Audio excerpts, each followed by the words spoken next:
রাষ্ট্র সে বিভিন্ন কারণে জুলাই বিক্রি করে দিতে পারে, রাজনৈতিক দলগুলো বিক্রি করে দিতে পারে। কিছু ছেলে মেয়ে তো থাকা দরকার, তারা তাদের চেয়ে, তাদের জীবনের চেয়ে দেশকে, দেশের স্বাধীনতা সার্বভৌমত্বের জন্য কাজ করবে। তা আমরা বলেছি যে আমাদের জীবনটা আমরা বাংলাদেশের স্বাধীনতা সার্বভৌমত্বের জন্য আল্লাহর কাছে সঁপে দিয়েছি। এই সরকারের, এই রাষ্ট্রের না হয় তাদের আরো অনেক বন্ধু আছে, স্টেক হোল্ডার আছে, কিন্তু আমরা আর রাষ্ট্র পাবো কই?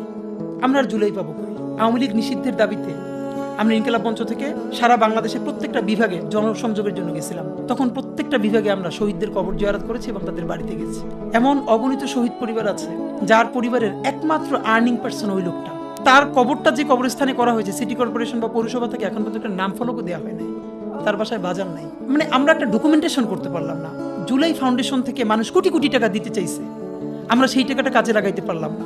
কোনো নাগরিক উদ্যোগও নিতে দেওয়া হলো না, রাষ্ট্রও তাদের দায়ভার নিল না।